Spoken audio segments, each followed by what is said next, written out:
Space, the final frontier. Well, okay, not really. All right, take two.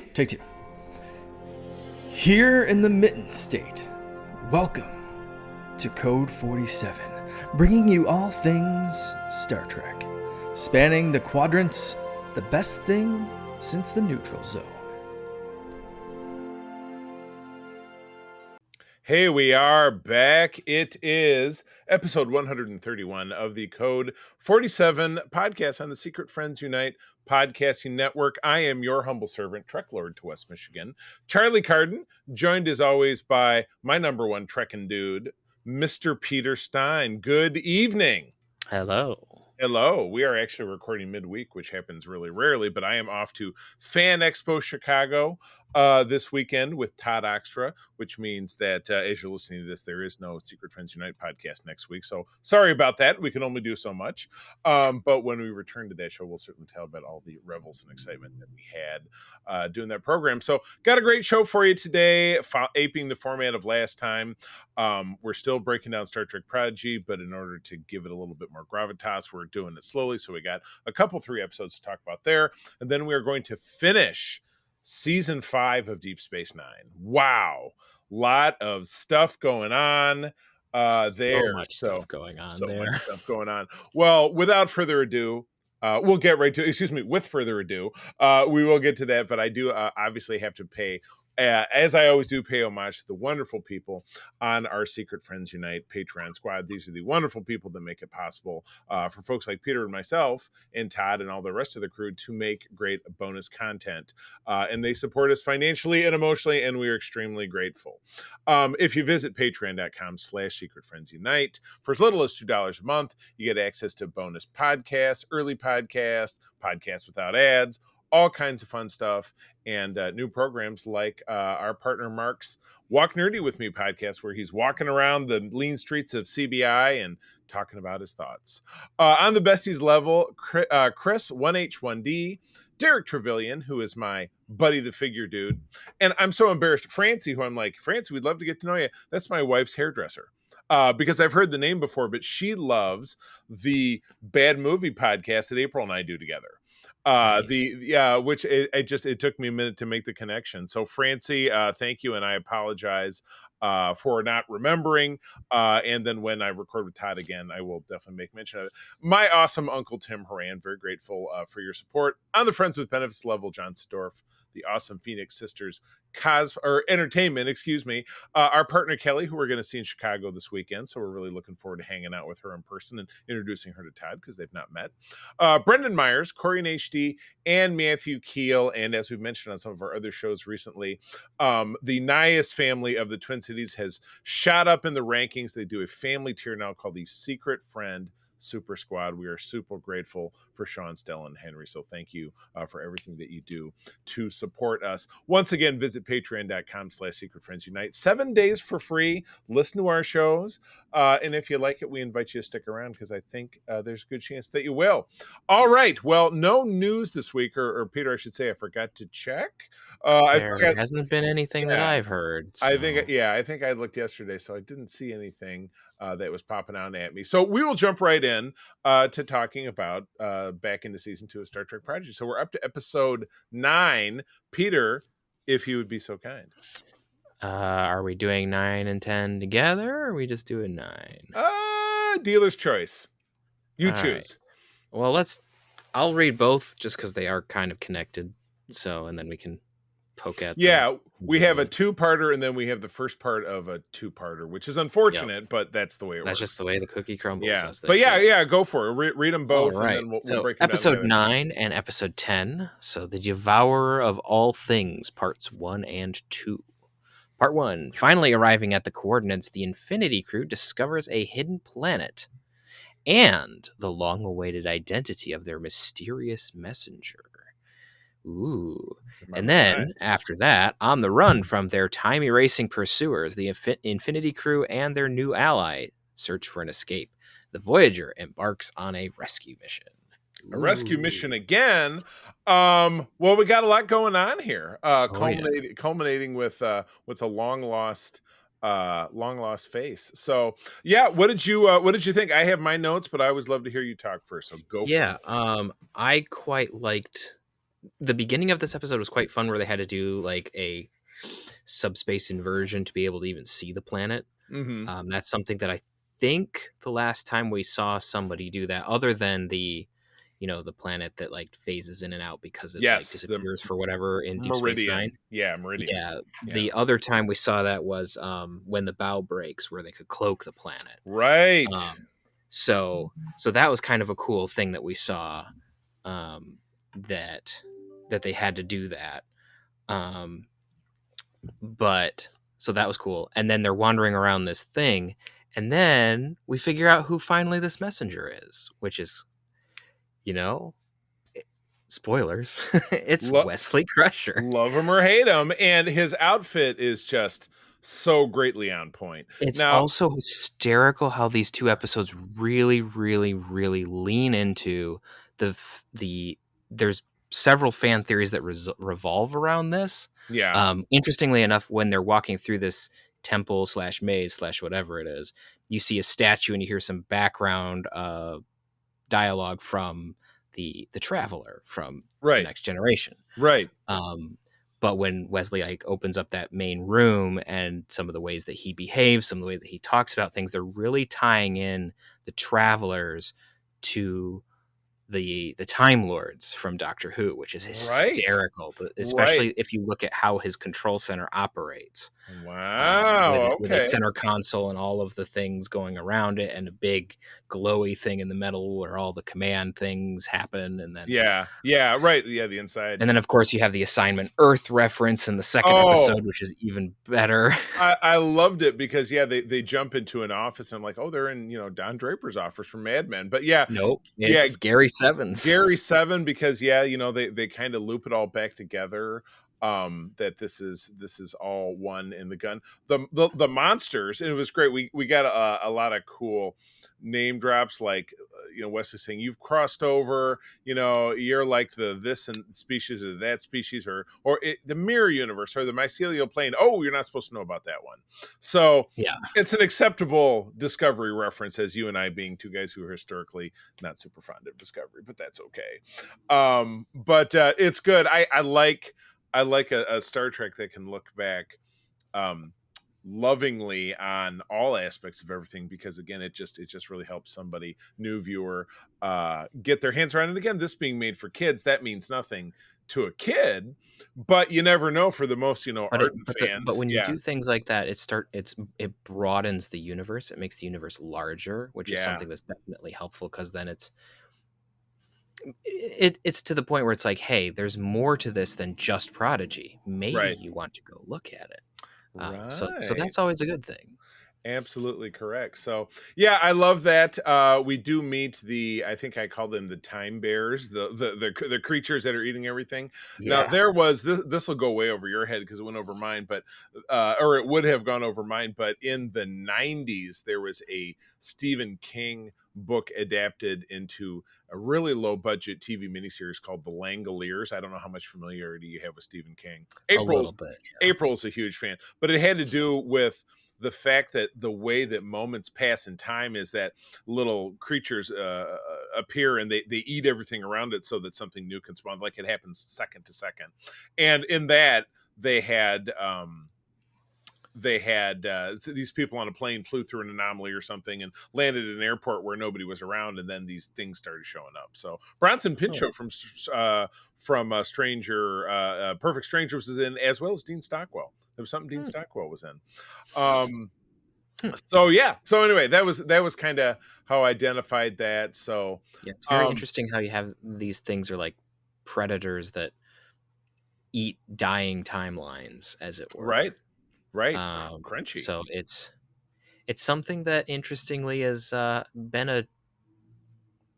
a trope that's appeared in a couple recent media. Yeah. So I don't know if there's just something around where everyone's thinking the same thing. We are in the darkest timeline according to Zelda, so who knows? Right, exactly.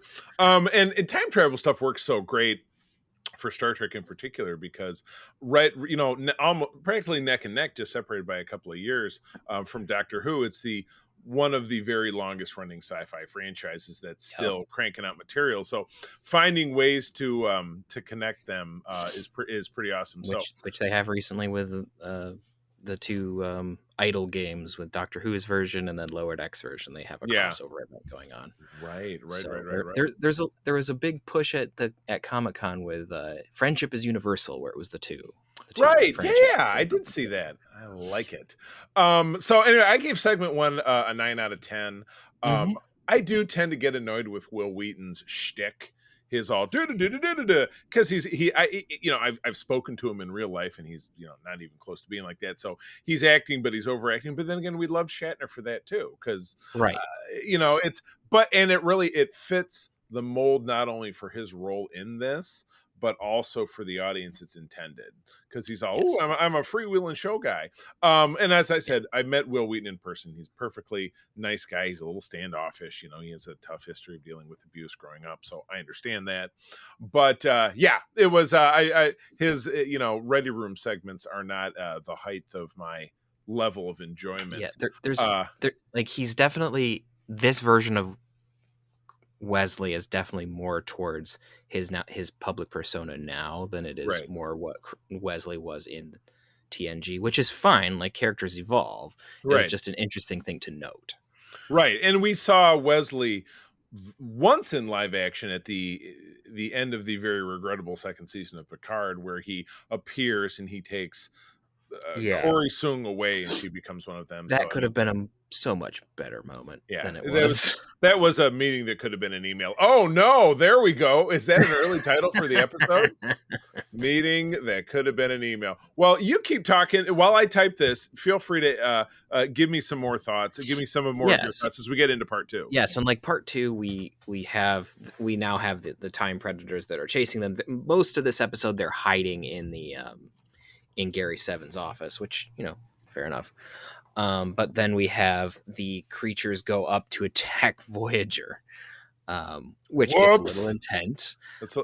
Big time. And then towards the end, Janeway's just like, okay, I have to figure out what's going on here, and I have to save the crew that's on the planet, which is, our gang. Yeah. And so the little rascals. Yes, that they basically are. They're up to no good. So Dahl's kind of alfalfa. He's got the one thing sticking out of the back of his head, right? And anyway, so yes, totally Majel eventually goes down with them. Actually, I think she went down earlier.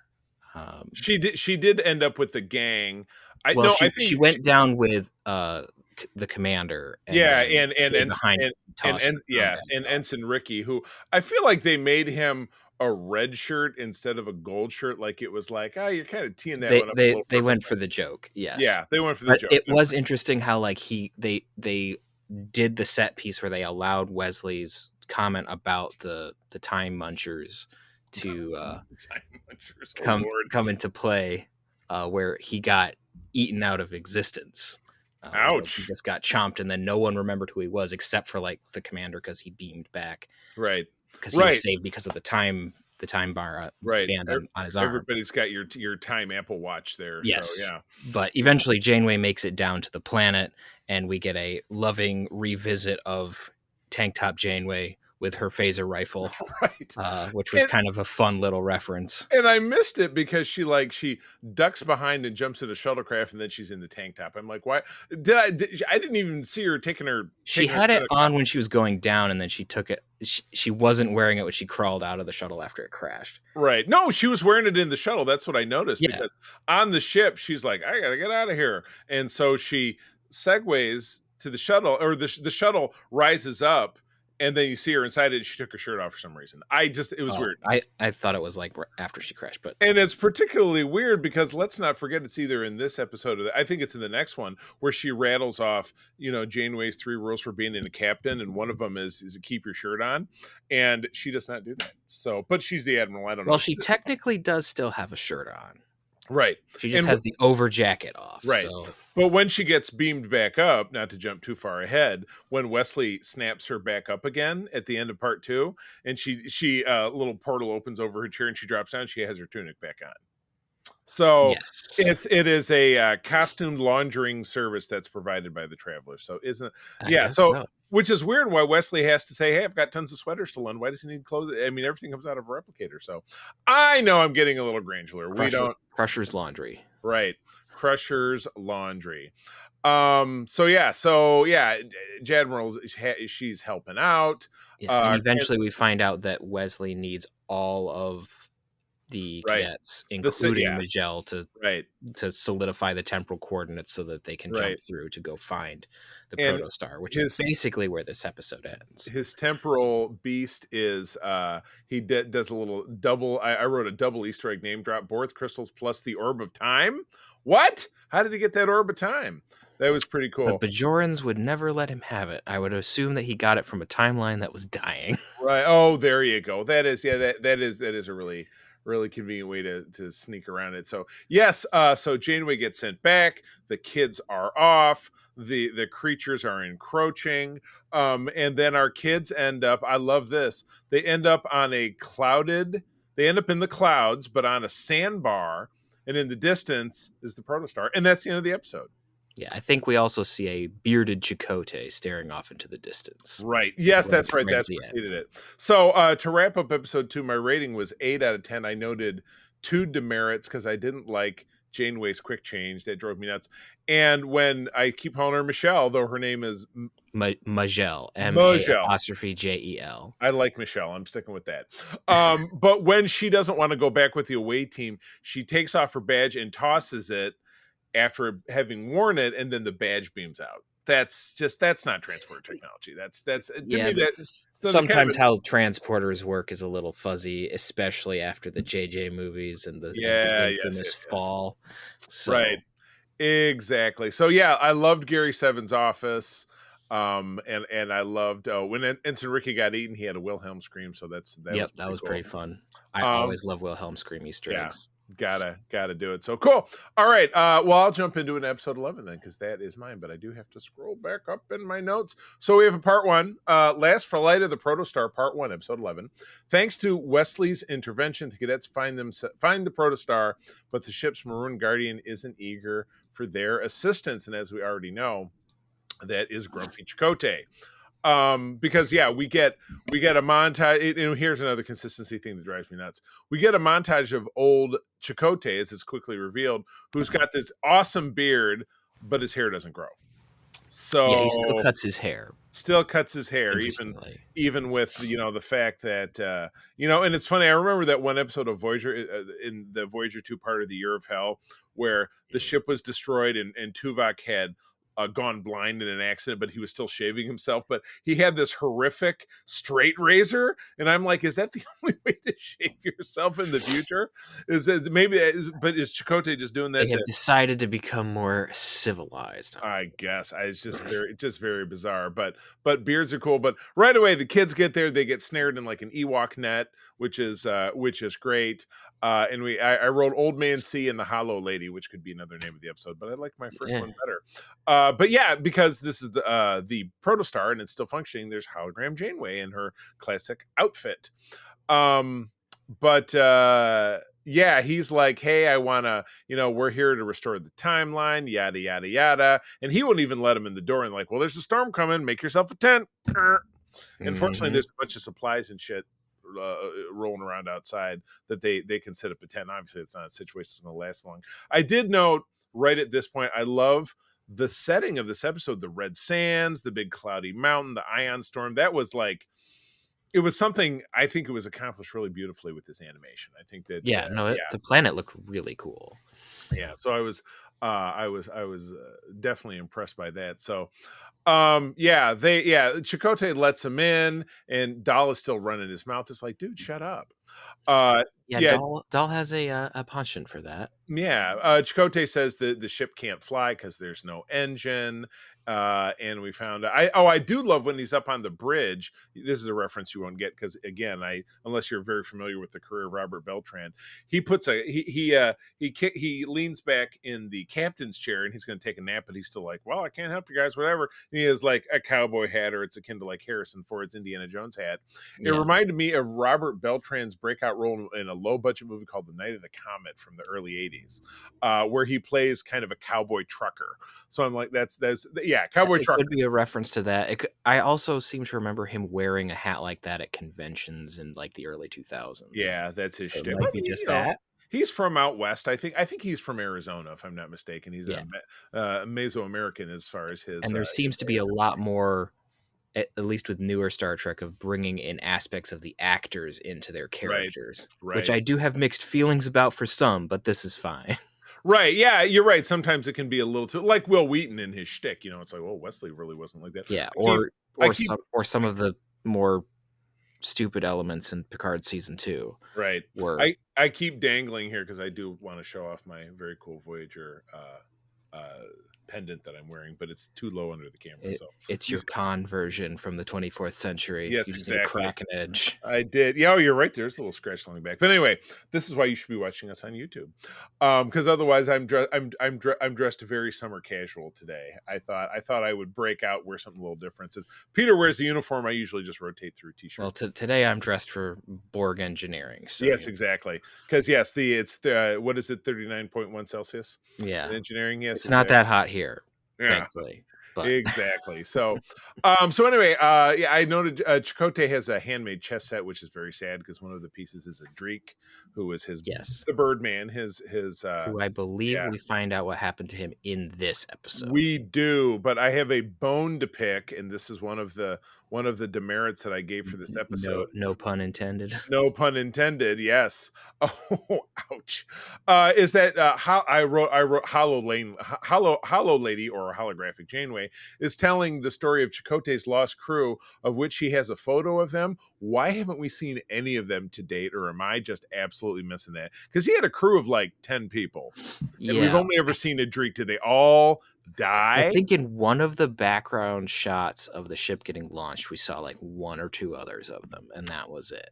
But they died on Tarzamora, or wherever, or whatever that planet was where it got lost. Gwendala's home planet. They died there, which is interesting, right? And then I guess for the sake of the fact that it's a kid's cartoon, they want to dance around it a little bit. I guess I get it. I wrote Chakotay's outfit doesn't make a lot of sense. He's wearing basically a t-shirt which is tattered. I get it. He's been there for 10 years, but it's the same pattern as the the particular Protostar uniform, which is the gray and the black with the swipe. Mm-hmm. It just seems really bizarre to me, but I mean, if you to do another new track reference, Picard season 3 has that when they pull off Shaw's uniform and the the black undershirt has it has the division band. So there's precedent for it. It's just it does seem a little strange. He's a little ahead of his time. I like it. Yep.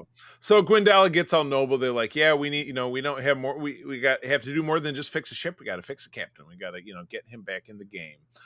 So we get a very typical 1980s montage scene. It's cleaning up.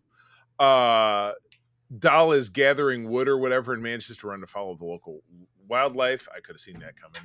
Not a big Dal getting yanked into a hole by a monster. Right. Yep. We get a big sand monster, big underground chase sequence. Yes, it felt somewhat Dune-ish mixed with something else, but they're doing a lot of effective mixing because it's just little touches. Yeah, here and there. Prodigy has been very good about like, hey, here's this other thing that and we're just going to kind of use some of it. Like, as we noted in earlier episodes, how the Infinity looked very much like the Nebuchadnezzar from Matrix. Exactly. But yeah, they go through this whole chase thingy. The Protostar has a little hover, like a hover sled thing, which helps rescue him. And it's the off-road vehicle that they had in season 1. Oh, there you go. So they fixed it up. Yeah. But yeah, through all this, they end up in a chamber where they find the skeletal remains of Adric, the Birdman. But in death, Adric had recovered or had repaired the Protostar car, Protostar He had core. managed to collect Yeah. enough antimatter for them to be able to start a reaction. Exactly. So yeah, so Chakotay's like, that's awesome. Let's do it. They give Adric this totally awesome Viking style funeral where they push his coffin off into the clouds, which was awesome to see. I thought that was really great.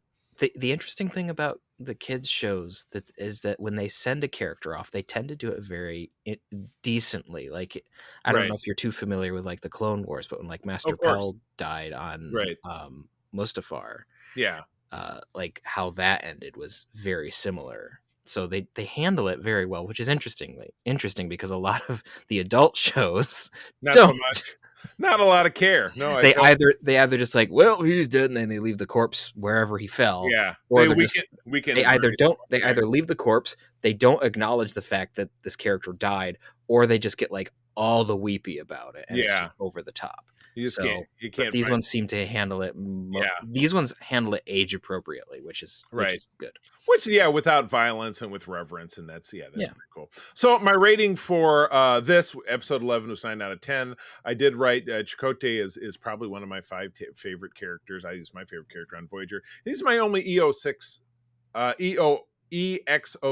figure. So I have him. He's up in. He's up nice. In the room. Those figures are so nice, but man, they look really cool. I can't justify them.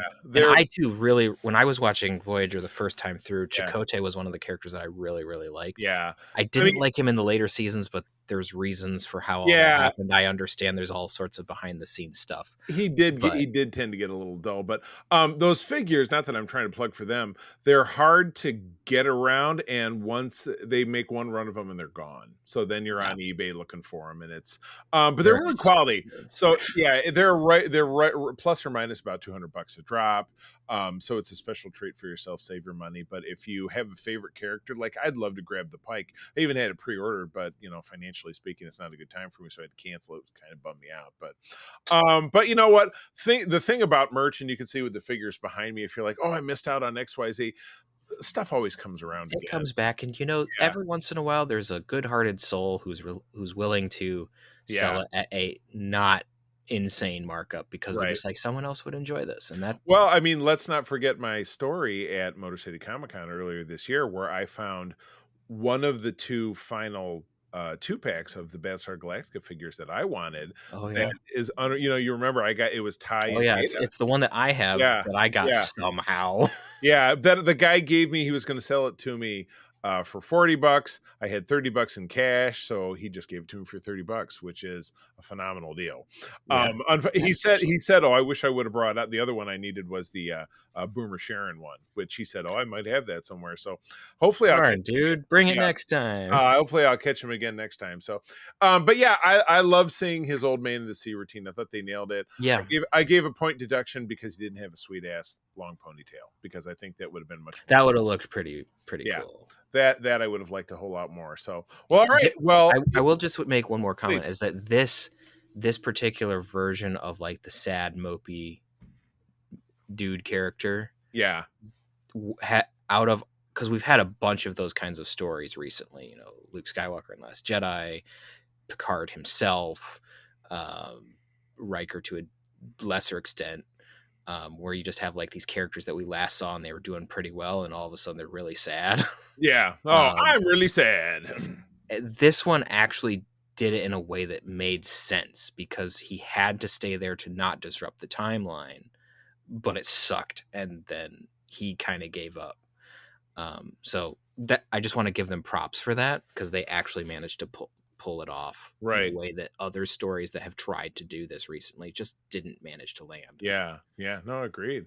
Awesome. Well, again, that was part 1. We'll jump into part 2 when we come back next time. See the more shenanigans when we get to the other parts. Stuff in the clouds. But anyway, well, we're moving on to wrapping up the 5th season of Star Trek Deep Space Nine. My gosh, this is a packet of 7 episodes, and we have oh boy, is it I mean this in the best way possible. It is a mixed bag. It is a very wide range of things. But I will kick us off with episode 20 this season, which is Ferengi Love Songs, directed by Rene Auberjonois. Wow, what an interesting. And you know what? What's interesting is, it's directed by one of the cast, but it's also written by two of the key writers on the show, which is Ira and Hans Beimler.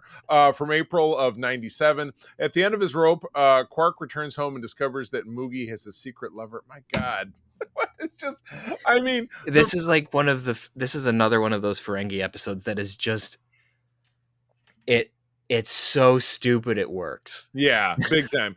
Because you find out that Moogie has taken up with the Nagus, Wallace Shawn, who again, April and I are watching Young Sheldon right now, and he is a recurring character on Wallace Shawn is a great actor, and he's fantastic. He's absolutely fantastic. I don't know that he does shows, but I would love to meet him, shake his hand, and just tell him how much I like him. But he has become. It's funny for me because the first time I ever saw him in anything was The Princess Bride. Well, sure. So it's just really funny. With the first time I watched Deep Space Nine was like, it's just you're seeing Zach and you're like, inconceivable, Quark, what are you doing? Right. Clunk, clunk. It was everything in this is played for laughs. But you're finding out that Moogie's secret lover is obviously it's Wallace Shawn. He's also gotten very absent-minded, so she's the one behind the scenes. She is the power behind the throne, literally. Right, exactly. And a female, my God. Yes, we go through a whole arc from stem to stern, where Quark has to. He breaks them up and he gets Brunt involved. So we get Jeffrey Combs in as Brunt FCA again. And I think the second or third appearance of the character. Yeah. And I love it when we get into the later episodes where you have Jeff Combs playing different Brunt and Wayoon and somebody else in the same episode. It's really funny. Absolutely spectacular. So, this was all played for laughs. It was a good time, very low stakes because at the end of it gets sewn up. And I remember very specifically, so I was in college, but I was potentially home this weekend or home the weekend that this was on and watching it with my mother.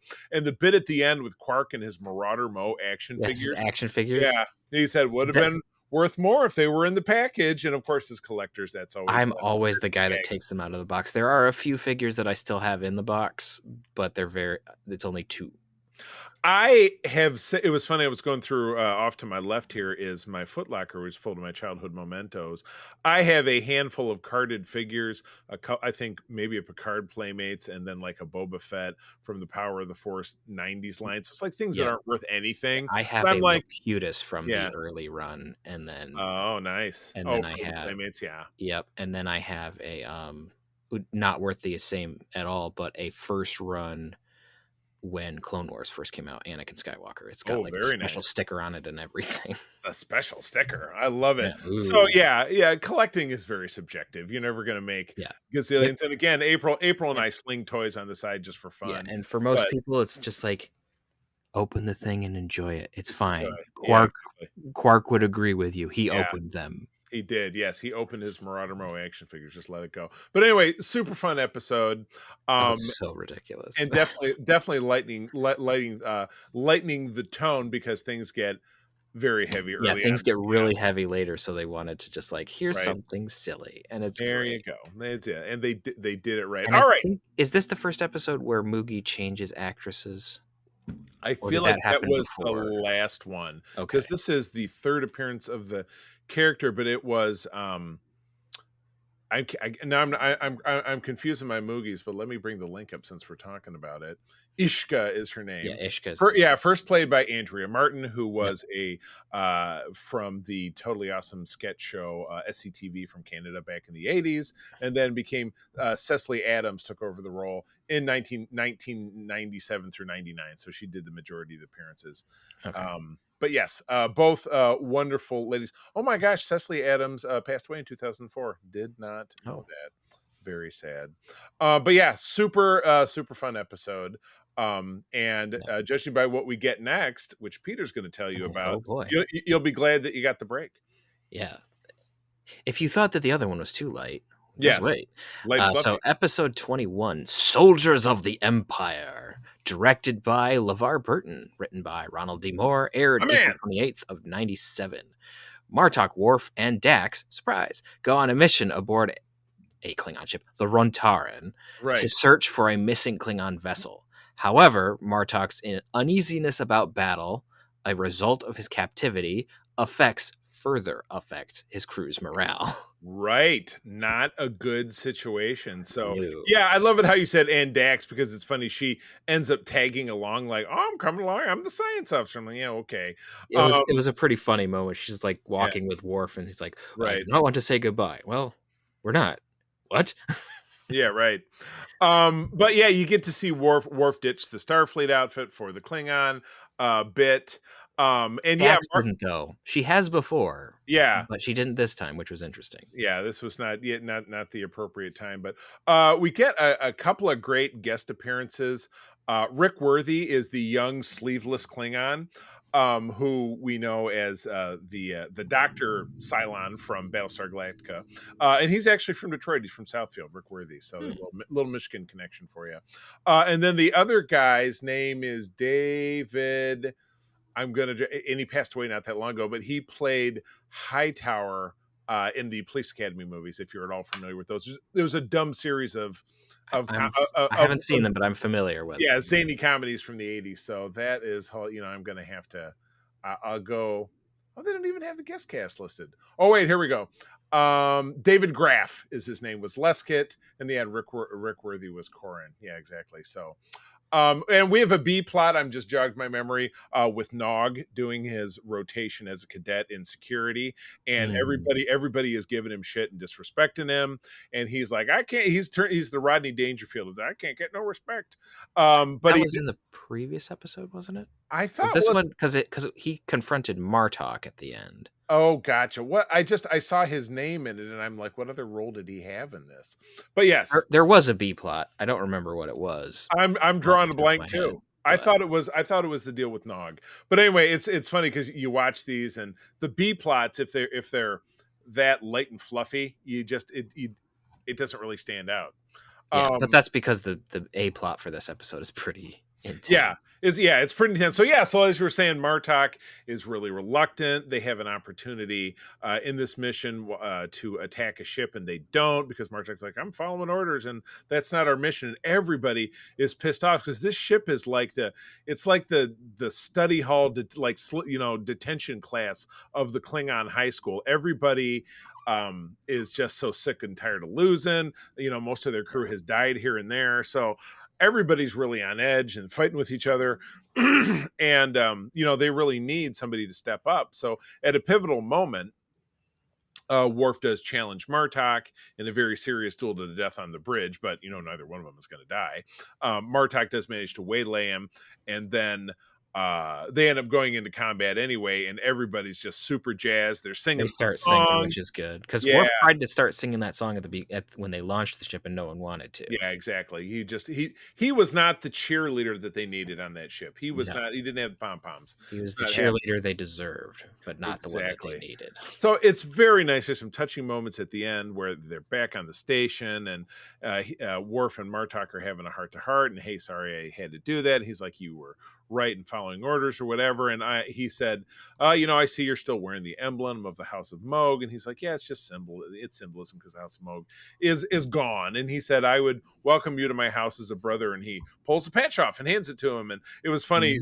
Costume note, I noticed when Worf pops off the House of Moog, I could see, even the standard definition, I could somehow still see all the little, like, almost staple marks on his baldric.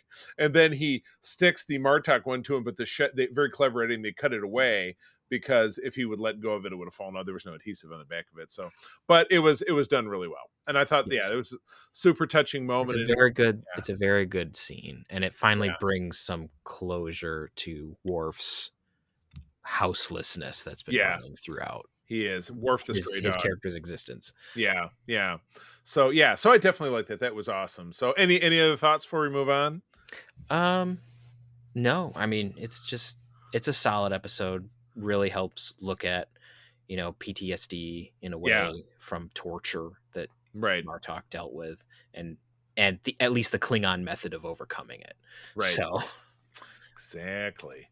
Man, oh man. All right. Well, moving on to an episode that I totally dig, but I'll let you do. This is one Yeah. that I'm pretty sure came from I read an article about it at the time, and this came from an Yeah, outside this is source. actually your episode too. Oh, it is. Did you read that last one? Yep, Well, I read see, Soldiers not of the paying Empire. attention. But anyway, yeah, episode 22, and now for something entirely different. Oh, Children yes. of Time.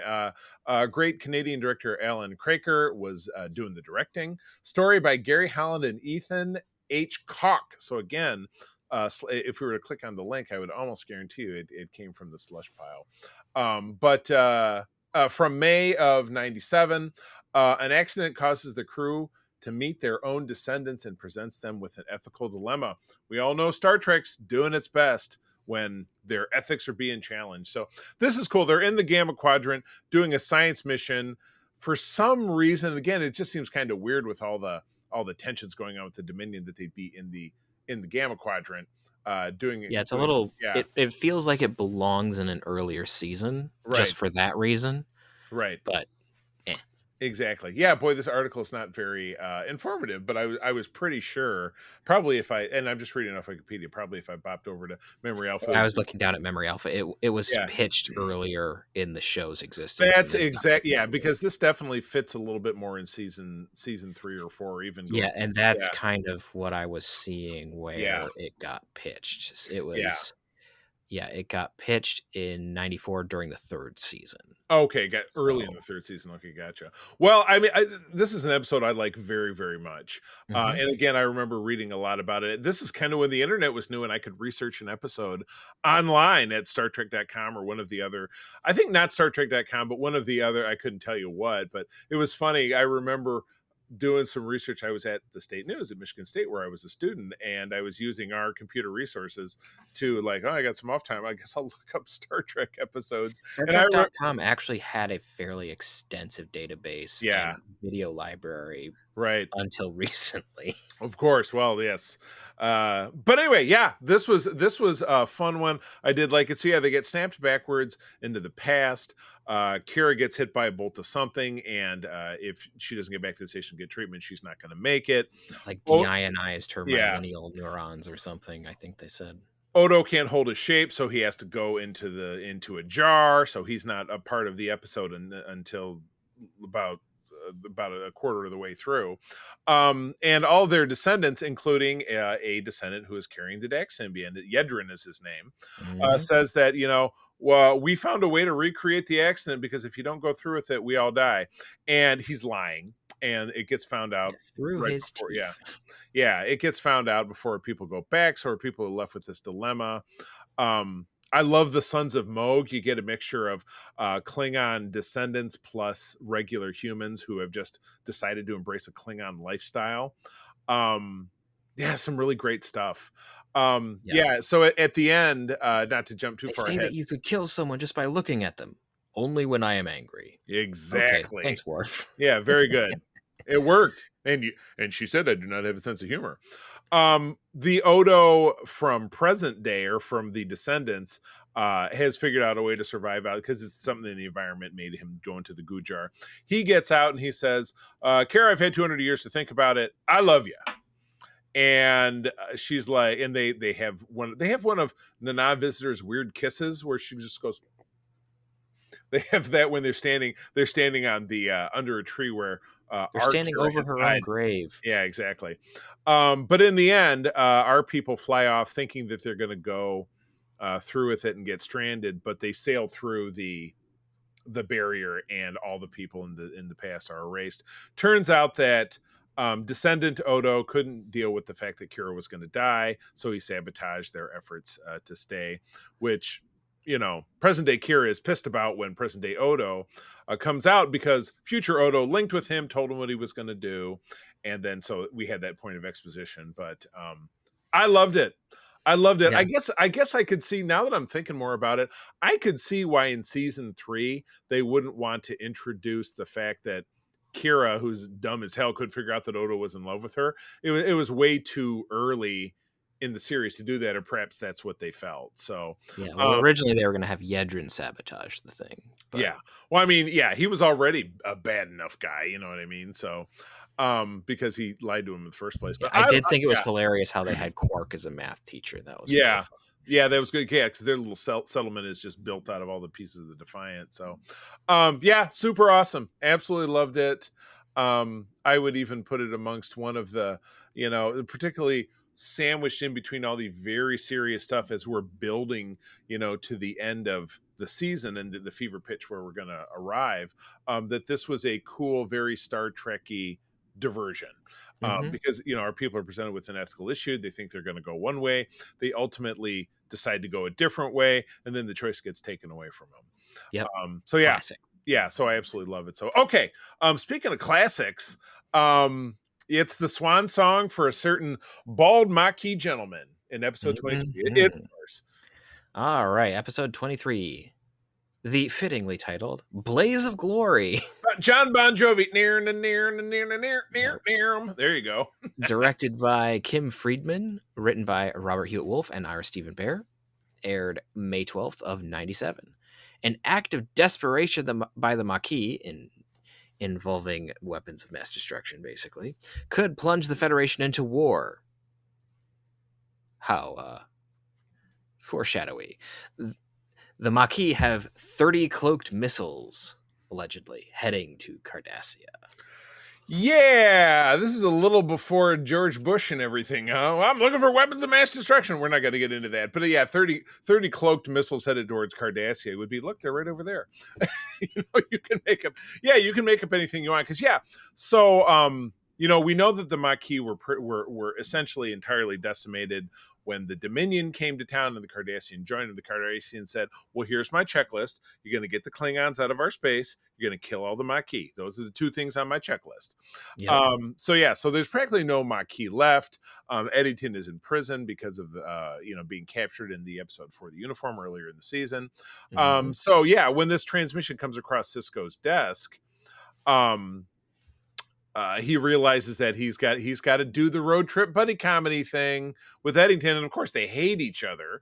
So he goes, and Eddington is playing the fool because he's like, well, I really don't want to go with you, but I guess I will, because again, it ends up being a scam. And they have to go into the Badlands because they think they know where the base is. And they go through a lot of rigmarole and a lot of conversation back and forth. And Eddington thinks he's so tough. I'm going to kill you, Captain. I'm like, you suck, dude. You will never get the drop on Sisko. You can just really, and he will knock you out with one finger. It's just Eddington is just not very menacing. Oh, poor bald Kenneth. What the hell? He tries. He definitely pulls off the I'm so great freedom fighter, but I actually kind of suck. Yeah, exactly. Kenneth Marshall, excuse me, who was, and I'm sure I've mentioned this before, speaking about more movies from the early 80s and franchises that never took off, there was one called Kull the Conqueror. Does this ring a bell? He was a very young, svelte, long hair, and he was like a guy basically in He-Man's outfit, and he had like a huge throwing star that he would throw. Just Google it. That thing. Okay. Oh, stop it! You're such a baby. Oh, but anyway, so yeah, they go through all this. They get to the missile base, and the whole thing is a scam because Michael was going to rescue not only a group of Maquis survivors that he hoped was there at a missile base where there's no missiles, but also his wife, which he was like, we just got married and then he captured me. And so this is when things get pretty heavy action because the base is overrun by Jem'Hadar and there's a lot of pew pew and lots and lots of pew pew. And at the end of it, Eddington has to sacrifice himself and go out in a blaze of glory by creating a diversion so that Sisko can rescue Rebecca, who is the wife, and the other survivors. So, all 6 of them. Exactly. This was super worth it. I mean, all life is super valuable, but sometimes it's just like, oh boy, that was rough.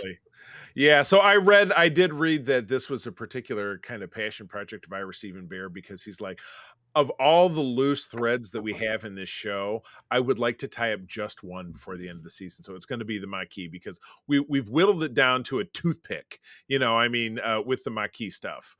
And the part of it on Voyager doesn't count because that very quickly became became not a factor. The Maquis thing on Voyager was big in the first season. It was kind of relevant in the second season, and then you rarely ever heard about it again. So I think they handled it well. It was, again, they built, Eddington was one of these characters that, they brought him in the beginning of the third season. He didn't do much. Nobody really cared. And then all of a sudden there was that great moment in the episode where he turned the tables, and he was a Maquis badass, and now he and Cisco were dead set against each other. So this was a good way for him to go out, as opposed to him just rotting in prison. It's just like, who cares? I liked it. I thought it was a good one. It's a good episode. Yeah, it was a good one. It was definitely a good way to wrap things up. So okay, so we're going from dark-ish to one of the darkest that we've had this season. Yeah. In episode 24, which is Empok Nor. You recognize the Nor, but not the Empok. Mike Behar doing the directing of a story by Brian Fuller and teleplay by Hans Beimler from, again, May of 97. O'Brien Garrick and an engineering team of non-coms go to Deep Space Nine's abandoned sister space station, Empok Nor, to salvage components because the station's falling apart. The Waytoons soon discover that this is so lame, that all is not as it seems. Yeah, okay. Thanks a lot. It's kind of crazy. There's more to the station than meets the eye. Exactly. Brilliant. So anyway, this is obviously what they call in Star Trek parlance a bottle show, because they were able to shoot this on all the promenade and different set pieces. Yeah, they just had to change the lighting and throw some grating around. Yeah, bits and garbage around there. But as soon as they get into the station, they find out that it was actually a weird medical testing lab where they have a couple of Cardassians in medical chambers locked into the infirmary, who are being dosed with psychotropic drugs to make them like super Cardassians, but also high and completely insane. They amped up their xenophobia to 11. Basically. Yeah, exactly. And just made them just absolutely wacky crazy. And unfortunately, because Garrick has been baiting Chief O'Brien this whole thing, like, oh, you're a big hero, Chief. I'd love hero of the massacre of Set 3. Exactly. He's being super creepy. So it's just like, all right, he needs to dial it down to about a 4. The Chief this is definitely an episode where Garrick is just like pushing everyone's buttons just because he can. Click, click, click, click, click.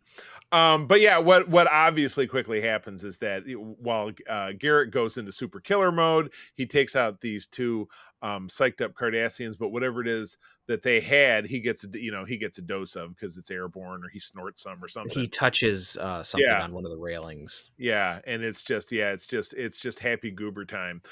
So he then goes to systematically kill all the engineers. This is another one of those that you did a bunch of bad shit, but at the end of the episode, it's going to be fine. But he does kill all of them, takes Nog hostage, and challenges O'Brien to a final duel, which he whoops the shit out of O'Brien. Let's face it, while O'Brien is smart, he's always going to find his way to get his ass kicked, but he does manage to rig it. O'Brien must suffer. Yeah. It's a probably written rule in the DS9 Writer's Bible. Right. So he does manage to extricate himself from the situation. And then, Garrick is knocked out, not killed. Even though he does say, well, I was really trying to kill you. And he's like, well, I totally get it. But you see the respect on Garrick's face when O'Brien says, yeah, that wasn't supposed to just knock you out. It was supposed to kill you. Yeah. Right. But again, Garrick doesn't end up suffering any consequences because he was on drugs, and that's not a great message. But it's for the sake of... It's kind of been that way in a lot of Star Trek episodes where someone gets affected by some sort of drug or some sort of telepathic effect, and then they're not really responsible for what they did because it basically removes all of their cognition.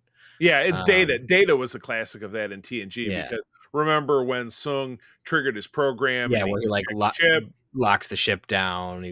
And then of course there was Lore and the Borg in the Descent 2-parter, but they're like at the end of it, he's just like, no, we'll just have him back. Or in Starfleet, you can just quit and come back whenever you want. So there's a whole other set of like rules and morality, because he did murder 3 people and assault 2 others. So, this episode was very tense and definitely a lot more kind of systematic of the way shows are these days, where everything is so dark. You gotta turn the lights off so you can watch the episode, otherwise you can't see anything. Yeah, but this was purposeful to show the station was abandoned. Right, This wasn't like, exactly. hey, I'm walking down the corridor on the Discovery and I can't see shit Yeah, because bonk. Oh, I don't know. yeah, I They bumped just into that. don't want to light it well. Yeah, exactly. So yeah, it was intense. It was as white knuckling kind of as they get. But again, yeah, it'd be like, well, Garrick should face some consequences, but it's like, how's that really gonna help? They're gonna put, Yeah. he's not I gonna mean, be a show Garrick anymore. is kind of stuck there, so what are Yeah. they gonna do? Exactly Um, correct. So but yeah, it's interesting that it's kind of like, other than I think the nightmare episode with Bashir, which I think happened 2 seasons ago. season 3. Yeah. Season 3. Yeah. This is like the first time other than that where Garrick has actually been like able to play a villain, Right. like a full-on villain. Outright, not just Yeah, himself. outright villain, which is interesting because I think one of the earlier films that he did, he was a bad guy in a Clint Eastwood movie. He was the Scorpio. Was it the Scorpio killer in the first Dirty Harry film? Yeah, in yeah, 1971. that's it. Yeah. Yep. And so it's just interesting how they kind of allow him to do something like that again. Right. So, Gotcha. And I've met Andrew Robinson, and he's very nice.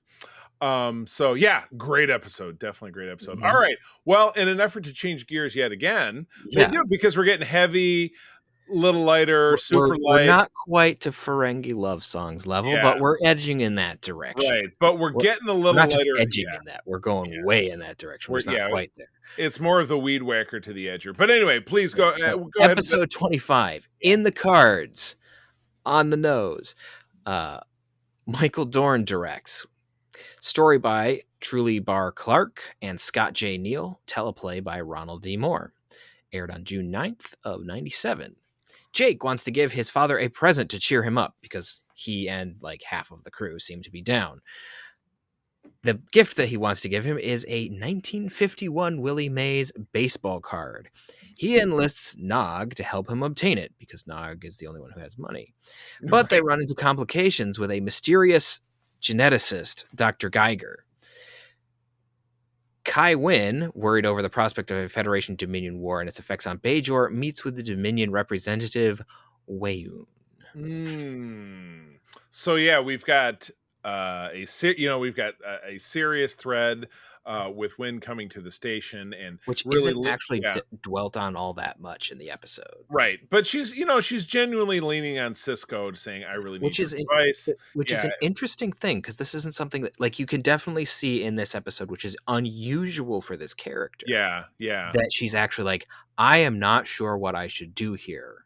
Right. And she really wants Cisco's help because not only is he the emissary, but he's a Starfleet officer with that diplomatic experience. And so this is like, and she's still herself, like being, kind of standoffish and arrogant about it, but she is legitimately seeking his help, which, like I said, is unusual but refreshing for that character. Absolutely correct. Yeah. So and interspersed with a pretty silly plot line of them trying to bid on this card, and then they've got to get it from this geneticist guy he played a bit part of security officer in the very first season of Voyager, and he was one of the ones who ended up getting killed by the Vidians, and his face got put on another guy who was trying to Pete can't remember his last name, but he was in maybe 2 episodes. I was like, I know this Durst. guy. It was Durst, Peter Durst. Why. Lieutenant Durst, yeah. So this Dr. Geiger, which just makes me think of HR Geiger, which is aliens. But yeah, they go through all this wacky plot line, and eventually they run afoul of Weyoun. But they do manage to get the card in a super ridiculous scene where it's like, tell me what you're doing, and then he tells them, oh, we're trying to get this baseball card. It's like, no, tell me what you're really doing. And then Jake comes up with this whole cockamamie story about how they're working for Starfleet Intelligence and Willie Mays is a time traveler. And then Weyoun's like, I believe you. Really? Your first story. Yeah, exactly. You've gone all the way around to making me believe your stupid story, and then lets him go. And then they give Cisco the card over this great, like you and I always talk about watching Battlestar with the Billisms, the great speeches that Bill Adama gives.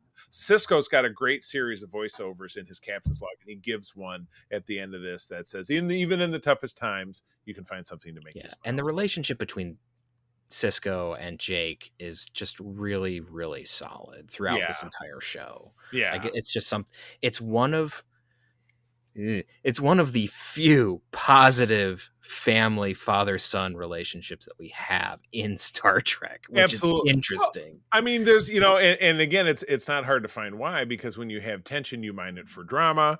Oh yeah. But every once in a while, you have to throw in Sometimes something you have to that show that, you have to throw in, families are a good thing. Fathers yeah, can be a good thing. Like, and yeah, so Cisco is really, yeah, it really stands out for that. And it's just this episode, especially in that ending yeah. part, really It's points that out. exceptional. I absolutely love it. It's good stuff. So awesome. Well, and again, that's not an episode that I watch a ton, but this next episode is an episode I watch an awful lot because it has the single, certainly of Legacy Trek, the single most pause and rewatch it, pause and rewatch it, pause and rewatch it, last 5 or 6, we'll call it 5 to 10 seconds frame, but we'll get there in a minute. Episode 26 is Call to Arms. Alan Croker is back. Remember, I mentioned a couple of episodes that he has a knack for directing season finales, season premieres, and series finales.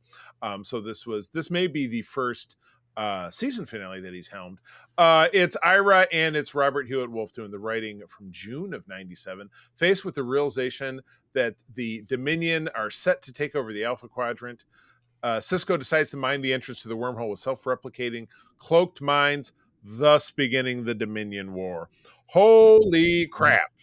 What is not going on in this episode? This is packed with more intrigue, more excitement. The last act of this, the last 15 minutes or so, Super intense, white knuckling, as the Defiant is trying to lay the last few mines as this massive Dominion fleet is coming towards the station. And I will admit, and this is pretty endemic of the time, that it's kind of it turns into a reused clip orama of, like, they have the season 4 defense against the Klingons and they fire, and then here's a shot of Cardassian ships from the first episode of Voyager, and here's the shot of 3 Jem'Hadar ships from the Search back in season 3. So they got all the clips together for this one. Because again, when you don't have CGI, you got to rely on that kind of stuff. So reusing and reusing, but absolutely, and again, it's as much as there's not really ship to ship space battle stuff going on so much. No, it's the Rotaran and right. Deep Space Nine itself fighting off the Dominion. Exactly. What I think I didn't notice is that they left unless the 3 runabouts were used to ferry people to Bajor. That's what they seem to be doing. Okay, yeah, we don't, because often, like back in the 2-parter that we discussed last time, when the Defiant was teamed up with Ducat's Bird of Prey at that time, the 3 runabouts were there to provide assistance, like they were part of the defensive line. Where in this, ultimately after Cisco, I think part of it was they kept the runabouts because they just get blown up. Right? Yeah. What are they going to do? Ultimately, the guys our gang is successful in getting the minefield set up. And they sabotage the station internally. Kira, everyone who's non-Starfleet is staying, including Jake. Jake's like, I'm a reporter and I'm going to here to stay. I'm like, that's ballsy, because he's assuming that he's going to be okay because he's the emissary's son, and Bajor's son has another. Rom tells him, like, I hope you're right. Yeah, and Rom stays as well because he's going to stay and be a spy for Starfleet. Yeah, but he goes. But the interesting thing is, Quark doesn't say no. Yeah, he takes him back into to the bar as his job as assistant manager of policy and clientele, reporting for work, brother. Yes, it does have a really, really badass Kira moment though, where she's like, "Odo, hail the Dominion and tell them that the Bajoran provisional government welcomes them to Deep Space Nine." Yeah. Now that that's out of the way, computer executes Cisco Alpha 1, and then all the computers on fry. I remember in particular, it was either a rotating promo clip or it was from the scenes from Next Time that they showed the two of it's a low shot with Odo and Kira in a 2-shot walking towards them with the explosions behind them. Yeah, absolutely perfect. Right at the end of the episode. It's great. Absolutely perfect. But then our people are retreating. Cisco realizes that Jake is gone and he's pissed, but he's like, nothing we can do about it. Yeah, we can't go back for one man, which he's right. exactly. And we get the most memorable, I'm going to go so far as to say 60 or so seconds that we've seen on this show to date, in my opinion. Because Wayoon, the Cardassians, everybody board the station. They make their way to ops. Ducat forces his way into the overseer's office, and he walks up to the desk and picks up Cisco's baseball. And he would say, "This is a message. He's letting me know he's He'll be coming back." back." And the music is swelling, and it goes back to Cisco, and it's pulling in. And then you get a space shot retiring, and the Defiant Do a zooming into the complete distance. bank around And to then you just see a star field of ships. Yep. Klingon, Starfleet, and admittedly, in the pre-CGI days, we have only you got lots of Excelsiors, lots of Mirandas, lots of Galaxies, a few Akira here and there. You don't see any Sovereign, you don't see any Intrepid class. That's okay, but you're seeing plenty of the rest of them, and then you just see, R2 ships bank. They like cut a doughy and then fly back towards, because everybody's going somewhere because they've now joined the fleet, and that's the end. Oh my and then god! you have to wait a whole 6 months for the next episode. Well, it was just Oh, three. just 3? Okay. Yeah, because this was June. New season started, and so it was June. So it was July, September, October. So it was maybe it was maybe like 2.5 months. So that was the good. Okay, not that bad. Yeah, for shows under the old model. So, but what an intense! Not quite you ruined my summer, but getting there. It was a good, and this was mid-June, so it was just like our kids are just out of school, and so wow, just so intense, and one that I'll just go back to. And what's amazing is this, it'll be a while before we get back around to talking about season 6 of DS9, because of course we go in order. So we're going to, in our next episode, start talking about the 5th season of Voyager. But season 6 kicks off with a 6-episode arc to resolve this. Mm-hmm. Which is unprecedented. So you do see DS9 sticking their toe into what we know now very commonly is this massive arc-based storytelling. Yeah, very serialized storytelling, but it was DS9. And I remember Ira talking on the cruise when he was a guest on the cruise in 2023, saying, you know what, nobody was paying any attention to us, but we did what we wanted, and this is something we wanted. We wanted to do stuff like that, so that's what we did. And my God, for Deep Space Nine, it works. Yeah, it absolutely does. So, all right. So now you're going to get real Sophie's choice, because we got to pick out a favorite. This kind of sucks. Yeah, a favorite and a least favorite. I feel like the least favorite isn't too hard, because the Ferengi love songs was so ridiculous that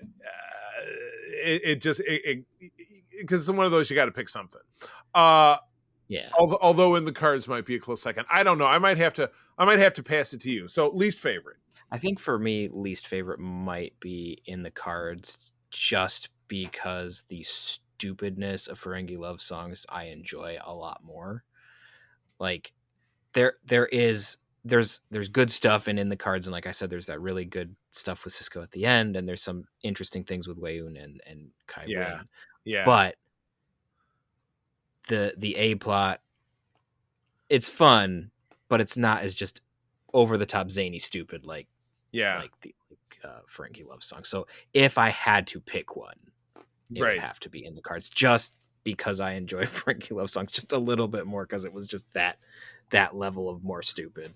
Yeah. So I can't disagree. I would probably have to side with you on that one. That makes sense.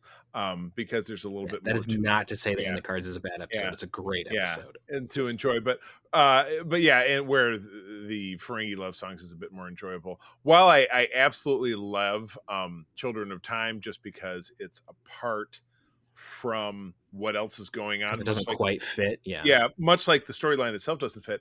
There's no way that I can tilt away from the gravitas that is Call to Arms. That is a classic. That is a watch and rewatch. And just like I said, back in the day with the VCR, just pause and rewind and watch those last 10 seconds and try to pick out what's flying where and stuff. And undeniable.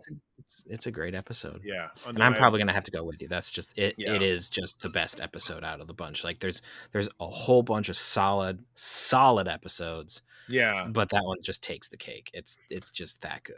It does. Oh boy, it's good stuff, and it leaves you wondering. And again, it doesn't do the you don't know this until you're watching season 6, but it doesn't very cleanly wrap up. Like, nope, we won the war in one episode. It's like that this is going to dominate. Yeah, There's a lot this is a cliffhanger that actually has like consequences, which yeah, is something right, that we haven't seen in Star Trek up to this point, which is good. right. I mean, Best of Both Worlds does have lingering consequences, but it's not like Yeah, it's not like all and the all of the yeah, major two-parters in TNG do generally have lingering consequences, but they're not drastic that yeah, affect it's the characters in yeah, multiple ways throughout the entirety of the rest of their existence. Because like exactly, Time Zero, like it happened, but we don't really hear about it much after that. right, Redemption happened, Chain of Command happened, but we don't really hear about it too much. Whereas right. this like starts off the whole Well, Dominion War. it dominates the rest of the series, so everything Exactly. everything comes right back to this. So, well, cool, good deal. All right, so next episode, the next 3 segments of Prodigy, and then we start the 5th season of Star Trek Voyager, which had some very memorable segments, if I'm not mistaken. So Mhm. we'll get into that. But friends, as always, thank you for joining us. Peter, where do people find you out there? You can find me around the interwebs generally at Petrus Aquinas. I'm not terribly active, but you can find me. I'm generally more active on the Discords, so either the Secret Friends Unite or the Grand Petoskey or what have you. You can also find me on ELH's Twitch or YouTube channels, where I am playing a Cardassian in our new upcoming game. Oh Um, my, go Peter! no, actually, it's a Cardassian who has joined Starfleet. So even Oh, more they interesting. have to adjust the You'll neckline. have to adjust the collar. Yeah, Get a little this get a little stretchy. takes place in 80. This takes place in 92, 2392. So 2392. So, well, right that's when they. before season 3 of Picard. Oh, so they. It's right before season 2 of Picard. So it's the colored top with the small Oh, collar. you see, I like those because the collars you just have to make it a little wider. Yeah. That works. And then Well, you can good. also find me on Starship Excelsior. Woohoo! I love it. I always forget to read this, but the mailbag is open at secretfriendsunite@gmail.com. Drop us a line. Tell us something you're enjoying out there in the Trek world. And much like if you leave us a note on the Trek channel on our Discord, we may very well read it on the show. I'm trying to get better at that. I just get so blah, blah, blah that sometimes I find threads as at the C3 THECEETH my time. I stay away from the Facebook, but I do stay on our Discord for both skin, which is a little something that April and I started up that is outside of SFI. As much as I love Trekker who doesn't have to be part and wants to just talk Trek, you're welcome there. It's just a Discord channel. Fine. But with that, I will let you know that sharing is caring.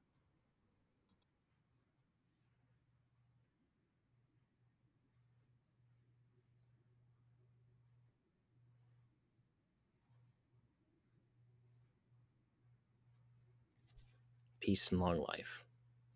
This podcast is part of the Secret Friends Unite podcasting network, available on Apple Podcasts, Spotify, and podcast services around the galaxy, as well as video on our YouTube channel. You can support Secret Friends Unite by becoming a Patreon member, get bonus programs and more over at patreon.com/secretfriendsunite.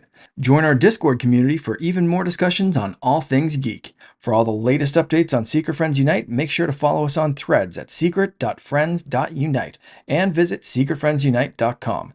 Find our merchandise at TeePublic and Redbubble. Thanks for listening, and may the Force live long and prosper.